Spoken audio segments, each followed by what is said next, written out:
kakakausap lang natin doon sa dalawa sa kaanak nitong 108 na missing sa Bungero. At yung isa sa pinaka-pumukaw sa atin, no, is yung storya nitong 14-year-old na si Maison. Si Maison ay nagtatrabaho sa isang farm doon sa may Santa Cruz, Laguna.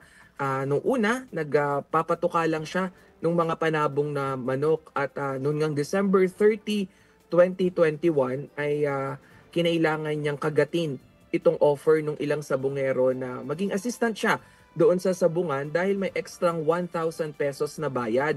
Yung araw na yon ay gustong-gusto talaga ni Maison na kumita nga ng pera dahil sakto, no, Jovi Chiki, ay magme-medya noche o sasalubungin yung bagong taon.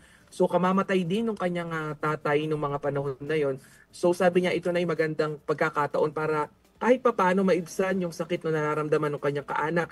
12 yung kapatid niya at natitira na lang yung nanay nila. So nung araw na yon, ayun din yung huling araw na nasilayan nga ng kanyang mga kaanak itong si Maison. At nakausap natin yung tiyahin niya kanina at sila mismo ay kumpiyansa na totoo yung sinasabi nitong si alias Totoy dahil hindi raw maglalabas ng ganitong mabibigat na paratang o pahayag itong si Totoy kung hindi naman niya nakita talaga yung mga totoong nangyari. At ang nakakabigla dito, Chiki Jovi, ay mismong yung mga kaanak ay tanggap na parang tanggap na nawala nga itong si Maison dahil ang kanila lamang hiling ay mahalugad nga o magalugad itong Taal Lake, magkaroon ng search operation at kahit makuha lang daw yung buto nitong binatilyo para nga magkaroon na ng hustisya at wakas itong storya na to. May isa pa tayong nakausap, Jovi Chiki. Ito na mga kwento nitong kwento ni Legaspi, no? Si Legaspi naman ay nagtatrabaho sa Sabungan, 45 years old, nagtatrabaho sa Sabungan sa may Maynila.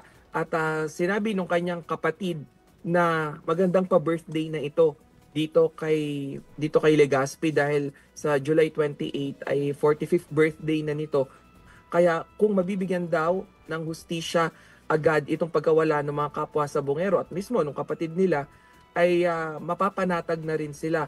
Sabi nila, Chiki Jovi, na yung paglabas pa lang nitong si alias Totoy ay nakamit na nila yung kalahati ng hustisya dahil for the past 3 years ay parang tumahimik daw itong issue na ito. Nang tanungin natin kung wala ba silang pagdududa dito kay alias Totoy at bigla-bigla ay sinabi na lang yung mga ganitong pahayag.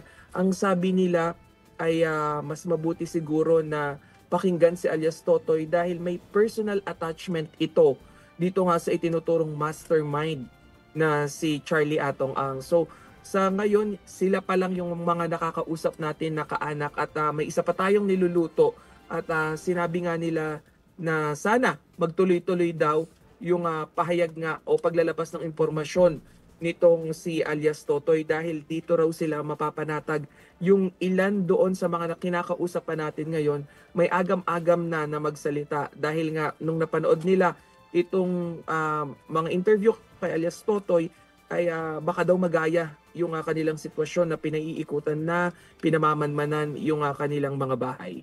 Rainiel, yes, linawin ko lang Rainiel, no? Kasi naniniwala itong mga pamilya, no, ng mga biktima o kapamilya ng mga biktima kay alias Totoy, no?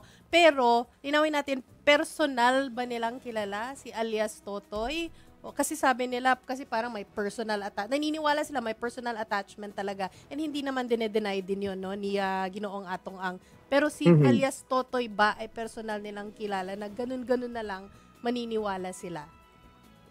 Chiki, ayan din yung isa sa mga priority question natin sa kanila kanina kung saan ba nagkaroon ng point of assurance kung bakit sila naniwala dito. Ang sabi nila, hindi nila direktang kakilala or hindi talaga totally nila kakilala itong si alias Totoy at ang sabi nila ay ang pinagkatiwala lang nila dito ay yung pinapahayag nito for the past days na ang kanyang mga pahayag ay para rin sa mga kaanak.